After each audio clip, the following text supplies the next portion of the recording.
guys, it's me Michaela Joy Balaba from BPED EP28. For today's discussion, we will talk about the KWL chart, KWHLAQ chart, and the Q&A discussion. So without further ado, let's start from the KWL chart. KWL charts are the graphic organizer that helps students organize information before, during, and after the lesson or the unit. I'm gonna show you the procedure in making a KWL chart. So the first procedure is make a KWL charts for the students. The second is complete column 1.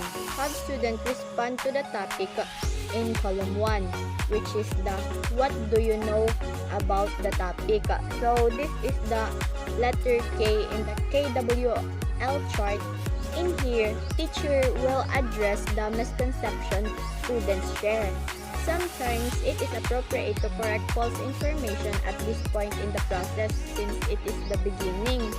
But sometimes teacher lets students address their misconception as they learn new material. The third procedure is the complete the column 2. Have students respond to the prompt in column 2. What do you want to know about the topic? So some of the students really don't know where to begin because sometimes they don't have enough background knowledge of the topic. In journalism, they use the 6 questions, which are the what, where, when, why, and how. Also, these steps provide opportunity for the teachers to present what they hope students will learn in the unit. So let's go to the procedure number 4, which is complete column number 3 and review 1 and 2. Through the unit, students can review their KWL chart by adding to column 3, what did you learn? In here, they can review their records at the end of the week or unit, and students can record what they have learned. They can review their answers in column 2 that they can answer now. Also, they can identify the misconceptions in the column 1. Next is the KWHLAQ chart. Is the version of the very popular KWL chart. Both are teaching tools that helps organize thoughts and ideas before, during, and after learning exercises. In the KWHLAQ chart, the letter K stands for what students already know about a topic. The W is the what students want to learn or find out. Letter H is how they will research or find the information they want to learn. Letter L is what students have learned about the topic after taking an action.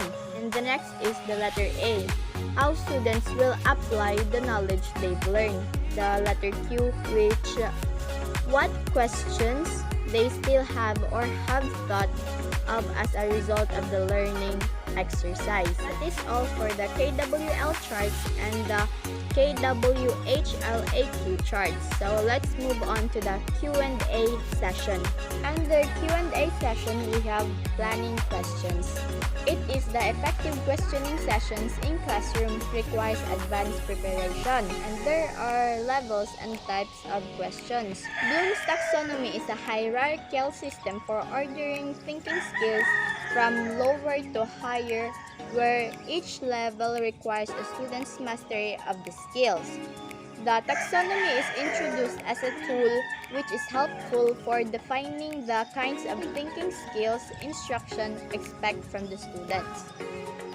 Lower level questions are typically at the remember, understand, and apply levels of the taxonomy. Higher level questions involve the ability to analyze and evaluate.